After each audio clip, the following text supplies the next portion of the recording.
Kasi I pray to God about doing this Facebook Live and everything. And I already have this confirmation na pwede kong gawin ito basta time management.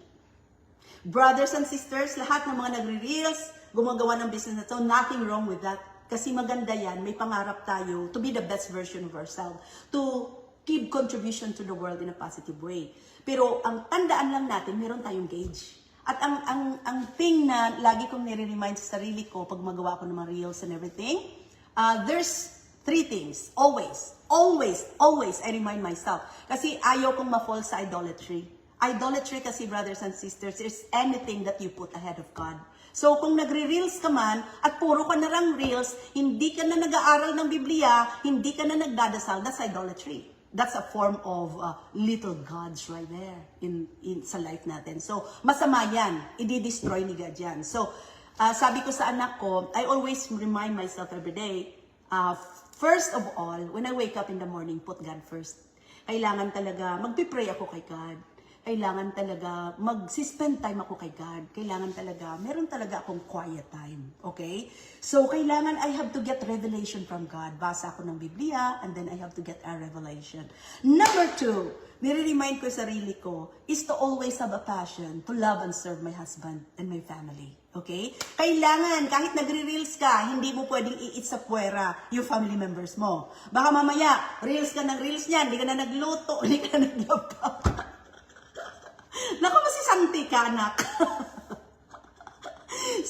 so kailangan i-remind mo yung sarili mo na first, put God first.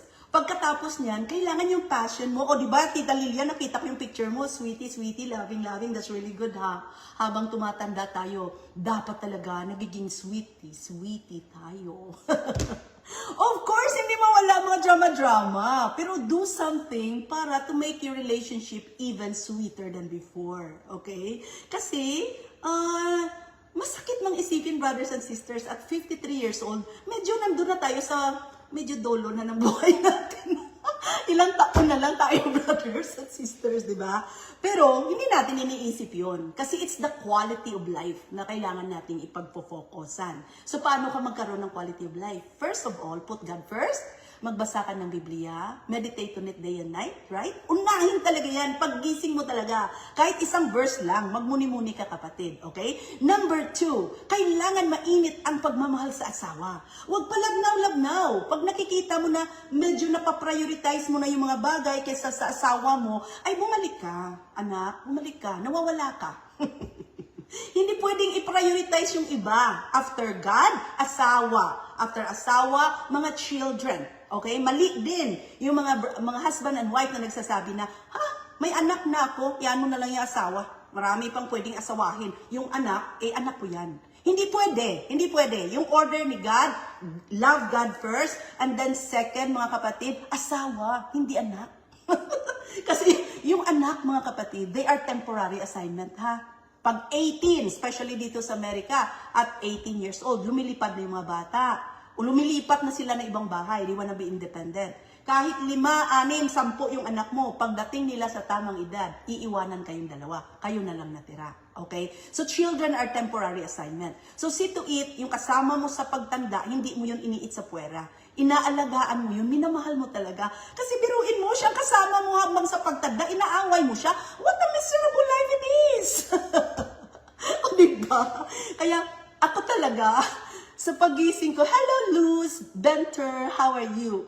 Kaya ako talaga, sa pagising ko talaga, first of all, I put God first.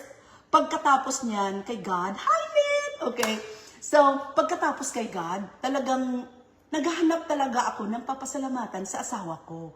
Talagang everyday is a gising. Parang everyday pag nakita ko lang, buhay kaming dalawa, nakakalakad kami. Praise the Lord, hallelujah. Oh, in love talaga akong meron akong asawa. Brothers and sisters, me and my husband been through a lot ng mga starting years pa lang namin.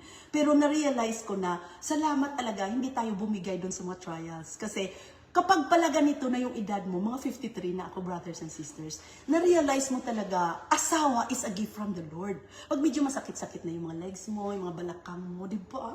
Parang sarap namang may kasama ka sa buhay, may mayakap-yakap ka. Ang hirap pala nung walang asawa, lalo na pag tumatanda, o di ba?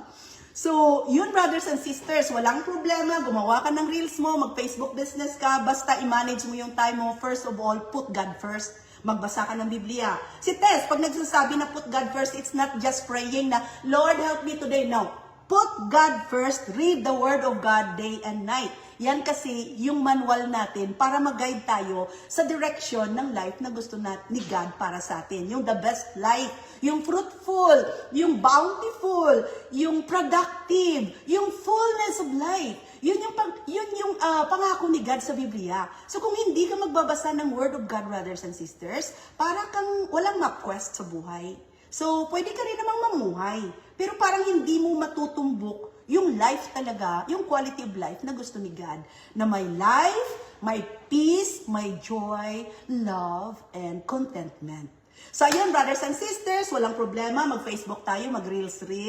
Basta, again, repeat. Kasi si Lola Tess, kasi I always repeat my teaching sa aming Bible study, no? So first of all, unahin si God. Number 2, mahalin ang asawa. Okay? Mga anak. Sunod na lang ang pagre-reels dyan. Okay? So, kapag nang labnaw ka sa asawa mo at inuuna mo ang reels, nawawala ka.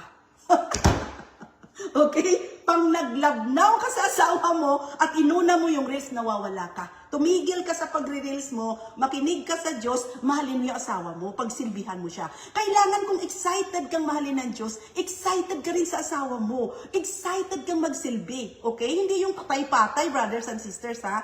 Kailangan palaging may excitement. Lalo na pag tumatanda na tayo, kasi siyang makakasama mo habang buhay, di ba? Habang buhay kayong dalawa. Tapos biruin mo, hindi ka man lang nag-i-effort. Tapos nag-i-expect ka, gaganda yung relationship mo, wala kang effort binibigay. Minsan bigyan mo siya ng flowers. Kahit walang mga occasion dyan, do something to let your husband or your wife feel special, brothers and sisters. Kasi it's a beautiful life. Always remember, brothers and sisters, kahit anong please mo ng ibang tao, kahit anong offer mo ng gift ng ibang tao, kung yung tao dun sa tabi mo, brothers and sisters, they don't feel loved and accepted, wala yan. At the end of the day, sa deathbed mo, hindi ka masaya. Okay? Kasi pagdating ng araw sa deathbed natin, alam mo kung ano lang iisipin mo? Lord, nakilala mo kita. Confident pa kung saan ako pupunta. At number 2, did I spend time with my loved ones? Na-feel ba ng aking asawa at anak na mahal ko sila? When was the last time that I said, I love you? Diba? Yun lang yun, brothers and sisters. Hindi mo sasabihin na, oh, yung kaibigan ko ba, binigyan ko regalo, matuwa ba yun sa akin? Wala. Wala ang mga kaibigan, walang iba. Una, si God. Paano ka maging confident sa end of your life? May relationship ka kay God. Number 2, yung asawa mo at saka yung mga anak mo, confident sila na mahal mo sila. So brothers and sisters, wag nang maghintay ng last minute. Ngayon pa lang, brothers and sisters, we're able, we can talk, we can do something. Do something na to let these people around you feel love. Okay? Kung meron dyan na nakasama ng loob mo, magpatawad ka na, kapatid. It's not good everyday na don't even allow one person na magbigay sa'yo ng something para magkaroon ka ng stumbling block sa mga blessing mo through mga unforgiveness. So mag-isip ka na, brothers and sisters, sino yung mga tao na nakasakit sa'yo, may utang sa'yo, tinakbuhan ka, hindi ka binayaran, let go and let God. Forgive them and just love. And just pray for that person. Kasi si God lang naman pwedeng magising sa kanila. Pero live with love. Live without hatred. Live with passion. Passion, number 1, to know God, to love your family, and love others. Okay? And what we're doing in Facebook right now is we're sharing our gift to the world. We are encouraging them with positive vibes, with wisdom, and you're doing the right thing, brothers and sisters. Let us just manage some time. Let us keep talking in Facebook para ma-reach natin yung buong mundo. Hindi na kailangan mag-travel. Libre na to, free na to. Magsalita ka na lang. You encourage people because you love God and you love people. And you know what, brothers and sisters? Your labor in the Lord will never be in vain. Okay? So may verse sa Biblia na nagsasabi, do not be weary in doing good because in God's time, you will reap the harvest if you don't give up. Okay? So brothers and sisters, yan lang muna yung live ko, o diba?